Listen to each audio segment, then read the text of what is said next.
si on vous fait, et derrière, on a été nommé par le Chinois du Fond notamment. Ramadan Dawid, le Rondoni, le Marmas, le Spassules, le Rondoni, en plus. On va jouer donc les cantons. Alors, et l'élimination aussi, voilà, ça va signer en part. Merci, l'élimination, merci de vous être réunis. De toute façon, je suppose que les notes sont les mêmes.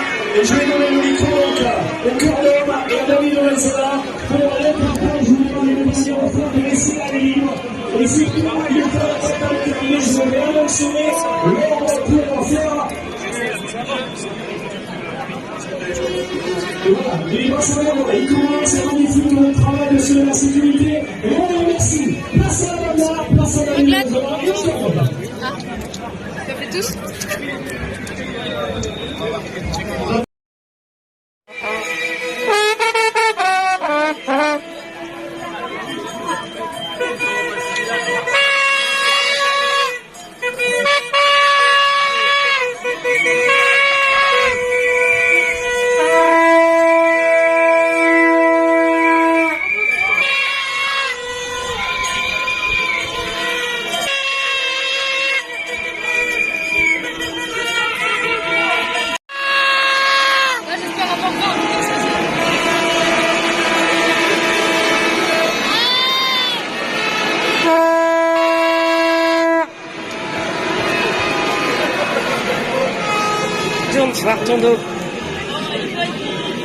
Ont défendu une culture et presque un mode de vie, une démonstration de force aussi pour se faire entendre des candidats à la présidentielle, Marie-Croxel, Guillaume Poirier et Christophe Rousseau.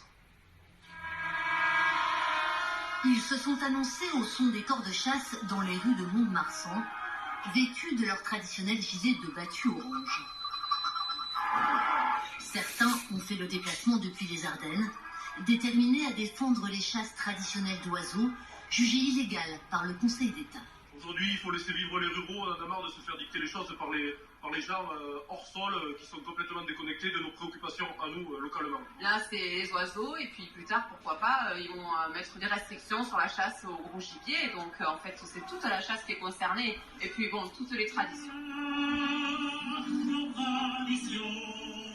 Respecter la ruralité, nos traditions, notre culture, proclament les pancartes, car c'est bien leur mode de vie qu'ils jugent menacé. Et à 7 mois de l'élection présidentielle, la démonstration de force vaut piqûre de rappel. Les chasseurs comptent bien peser lors du scrutin. Là maintenant, on va être dans la chasse aux voix. Il y a beaucoup de politiques qui sont venus ici. Ils ont découvert Mont-de-Marsan, Amiens, Caen, Redon. Bon, voilà, c'est bien, tant mieux. Partout, des défilés en famille, plutôt bon enfant.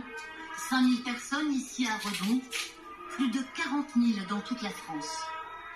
Elle raconte une France fracturée, s'estime stigmatisée, victime de harcèlement. On n'est pas là pour détruire la nature, bien au contraire, on est là pour la préserver. Il faut que simplement que les écolos restent tranquillement dans leur maison, dans les grandes villes, et qu'ils laissent les ruraux respirer. On est effectivement tout un prisme aujourd'hui rural qui est très très attaqué par des gens qui ont décidé qu'il y avait un nouvel ordre moral en France, que nous on était le camp du mal et qu'eux étaient le camp du bien. Cette semaine, le gouvernement s'est rangé du côté des chasseurs face au Conseil d'État pour autoriser certaines de ces chasses traditionnelles. Un geste de plus envers cet électorat décidément très courtisé. Le président leur avait déjà accordé une réduction de moitié du prix du permis de chasse en début de mandat. Tiens, on était à côté. On vote maintenant sur le fond du débat.